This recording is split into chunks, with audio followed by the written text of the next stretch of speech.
Hey, it's Mazzy here, and welcome back. I want to get a little dirty in this video. I think we need to get some all sexed up and talk about jazz. I want to talk about my big 10-inch to begin with. That was a song written by Fred Wisemantel.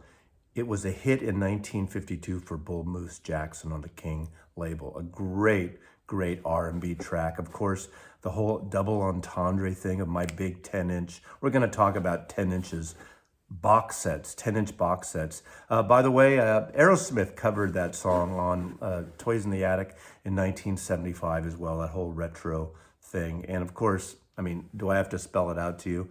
But I want to talk about 10-inch records, 10-inch box sets, mainly put out by Kraft Records and their parent company, almost going back a decade for Record Store Day, Concord. And first, this is the reason I'm doing this video. This is the Birth of Bop.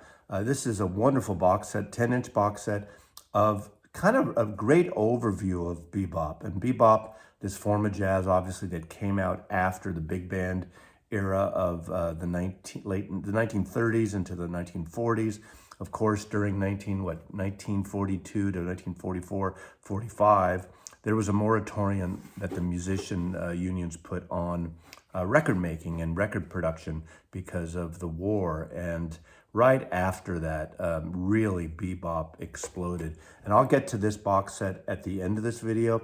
I want to show these other boxes that I've collected that have been put out by Kraft and Concord over the last 9 years, I think, starting at Record Store Day. First, there are 2 volumes that came out in, I believe, 2014 and 2015.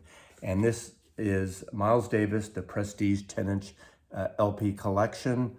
This is volume 1, and of course, the subsequent year on Record Store Day, Black Friday, there was volume 2. Now, 10 inches only lasted from, I think, 48, 49-ish to about 1954 when the LP really burst on the scene and everything.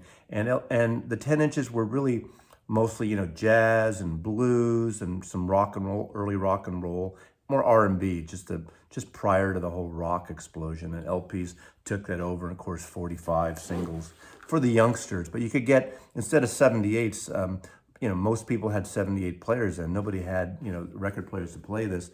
And it really was slow happening. But these are incredible records. Now, just to give you an idea what's on these are recordings from the late 1940s into the 50s by Miles Davis. You have Miles Davis New Sounds, and this is long playing micro groove record.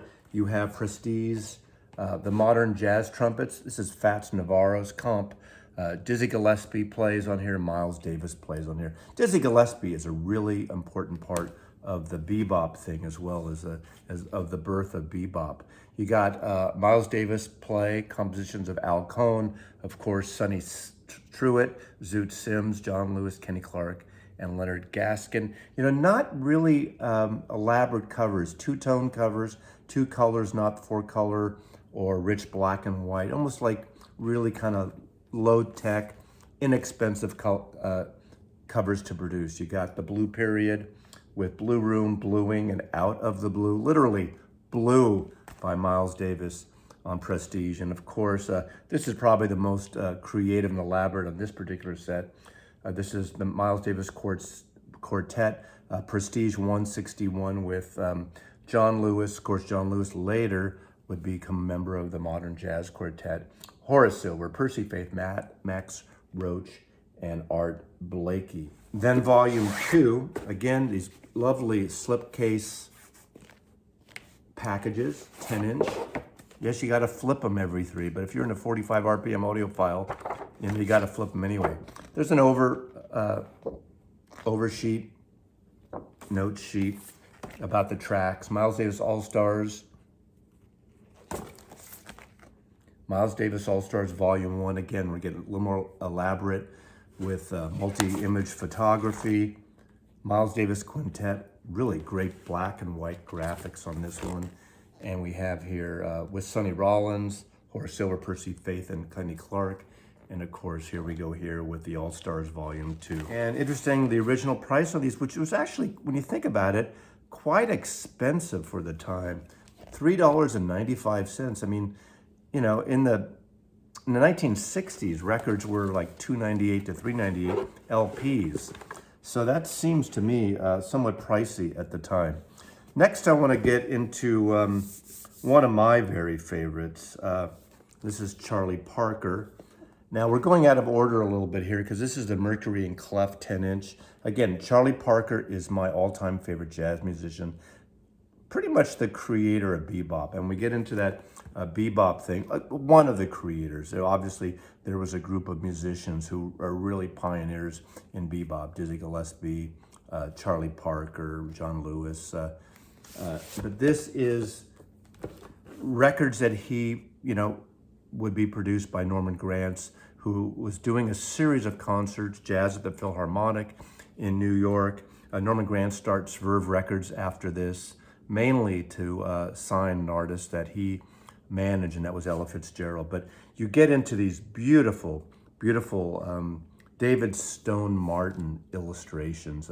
He is as important at the time, somewhat. Obviously, the music is where it's at, the success of the music. But these are fabulous covers, and they came out as 10 inches. Some of these later, obviously, transferred LPs with expanded tracks. Charlie Parker with strings. Now, some don't like the strings, but I think that what Norman Granz with Charlie Parker, these are wonderful records. And these were originally on Mercury Records. I'm so excited to bop. Now, bebop, you know, and of course, this kind of has a soother thing after the bebop era, but these are wonderful records as well. Charlie Parker, this was on Clef Records. So this is the Mercury and Clef. This is a wonderful Latin tinged record, South of the Border. Again, wonderful illustrations on these covers. And there he is, man. There's Bird. God, Charlie Parker, just the best. And of course, one of the most famous and one of the greatest records of this era is Bird and Diz. And of course, Bird is the, you know, the nickname for Charlie Parker, and of course, Dizzy Gillespie. If you don't know and you haven't followed my channel for a long time, one of my greatest experiences, and I won't tell the whole story, but in 1978, the Monterey Jazz Festival, in the K-Jazz live booth, I sat next to Dizzy Gillespie and shared a joint with him and 4 or 5 other people while he was on the air. It was, I mean, that's a highlight. I was, what, 23 then, 23, 24. I mean, come on, Dizzy Gillespie and Charlie Parker. This record smokes. Supervised by Norman Granz again, of course. What a fantastic record. And all these come with these lovely booklets and historic details of the recordings and the track and who plays on it. And there's a whole essay on David Stone Martin, the creator of these wonderful illustrations. So they do a really bang up job with these box sets. And this is, again, Charlie Parker, the Mercury and Clef 10-inch LP collection. And one more before we get into the bebop box. And this is Thelonious Monk, the complete Prestige 10-inch. So we're still on Prestige. These are recordings from, I believe, 1951, 52 through 54. And this is a really cool period. For Thelonious Monk, it was a rough period for him. He had, I think he had gone to Rikers Island, and he kind of covered and took the rap in a way for Bud Powell's issues. Not that Monk was free of everything, but again, another great box set by this Kraft Recordings. It has, again, your obligatory book, but tells you the history of these recordings, who plays on everything, and is a wonderful addition to this collection. But this is like those trademark quality bootleg covers of the early 1970s. We're talking Thelonious. We're talking, look at that artwork on that cover. I mean, that's how it came out. You don't want to revisionist and add some wonderful photograph to something like this when you're trying to, replicate the original covers. And Kraft does it really well. In fact, I didn't show you all the covers before that, but they emulate the original covers here. You can see the Prestige labels on these. You got this is the Sonny Rollins Quartet. This is a cool record too, and of course, featuring Thelonious Monk. You got Thelonious Monk Quintet with Frank Foster and Art Blakey, early Art Blakey stuff. This stuff's amazing. Thelonious, that's way before Art Blakey and the Jazz Messengers. You got Hi-Fi. Thelonious Monk plays with Percy Heath again and Art Blakey. And of course, you got more great typeface in Thelonious Monk Quintet, Blow for LP, featuring Sonny Rollins. Just a great selection of music. And these recordings, again, aren't the fidelity what would happen, what you'd get with a Blue Note, with anything from the later 50s into the 1960s, but it's not the point. And we get right now, finally, into this. This is a great overview. If you want, now it doesn't cross over to all this music, but this is a Savoy. And Savoy was a label started in 1942 by Herman Lubinsky. And as I said, he started the label in 42, but they couldn't really put anything out and record officially from 1943, 42, 43, 44 until 1945. And then he worked with Teddy Rigg. And I won't get into the details of those two gentlemen. They didn't really take care of jazz artists like, say, Blue Note did. Obviously no rehearsals. They didn't pay for rehearsals. Everything is, quick, cheap. But they actually nurtured some amazing acts.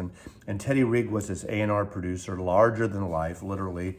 And these gentlemen were, New York Jews who, as much as they took advantage of these jazz artists, they put out and brought together and recorded some great music of these jazz artists. And it wasn't until really 1944, late 44, 45, when Teddy Rigg produced some of the early recordings of Charlie Parker as a band leader and really immersed in this bebop. Bebop started in the early 40s and sort of was nurturing. It was sort of an offshoot of the big band, these artists playing with the big band, the Benny Goodmans and the like. And they started doing, as I said, this faster jazz, twice as fast as a big band, smaller groups, longer solos, faster drums. Just, it was a whole different thing. It was, as if we were going from the 70s, country rock and progging thing, getting into punk music. Now, that's probably a bad analogy, but some of you might relate to that. When everything got to be twice as fast musically and more solo, more wild, and people just jumping up, listening to the music, listening to the jams, not just for the sake of entertainment and dancing. And, there's some vocals in some of the tunes. In fact, the opening track, Romance Without Finance, has some lovely vocals on there. But this, Birth of Bop, really gives you a good overview of bebop, of bebop and of Savoy Records and how important Savoy was, to really kind of maintain this music. Savoy and Dial Records at the time. And Savoy recorded, obviously, not just jazz, R&B and gospel. And this is the period, again, of these 10-inch releases initially. This selection has really great kind of these overview covers that I think it's a really nice design, a vintage design that just changed the color style. The music is great. This is going to get you off your ass, too. This is a fantastic collection. They come in these craft inner sleeves, very much like they would have back in the day. No, you're not going to get polyline sleeves. They're friggin' 10-inch bop music. Chill out. But you get these lovely repro Savoy covers. What a beautiful label that is, right? The Birth of Bop, 5 volumes on 10-inch records. And this box set, The Birth of Bop, has virtually every major artist in the bebop era of this period from 1945 on these 10-inch collection. As I said, you got Charlie Parker here. You got a young Dexter Gordon, recorded again by Terry Rigg in 1945. J.J. Johnson, Jay Bird, again, a great trombone player. You got Milt Jackson, who also would later go on, great vibraphone, and would later go on to be an original member and a founding member of modern jazz quartet with John Lewis. You have Leo Parker, baritone sax player. You got Stan Getz, a very young Stan Getz, and it's recorded in 1959. He does Stan's Mood, and that's a cool thing. Fats Navarro, of course, on trumpet. Eddie Lockjaw Davis is on tenor sax there. So another young artist. These Young Turks was like the really shift in jazz at the time. You got Alan Eager, you got Kai Winding, you got Don Byas, J.J. Johnson again, and so on, other artists here. But this is an amazing overview of the history of bebop. And it's a great sampler. And these records, I hate to say with jazz, these records rock, but these records rock. These records smoke. So great selection of 10-inch, 5 10-inch LPs. The Birth of Bop, Kraft Records. All these are great. I don't know the availability of the earlier ones, but this is still available. Check it out. If you don't have any sets, this might be a good one. Of course, the Miles Davis one is a whole different thing, a whole different direction of style of jazz. But these are cool records, and I go through these moves where I pull these 10-inch, my big 10-inch out, and I play these records and just have a really enjoyable time. They're like having those, when you're a youngster of a certain age, we would pull out 45s and play this track, that track. This is the way to experience this stuff. It's a different listening experience, and it's a really rewarding listening experience if you're into jazz.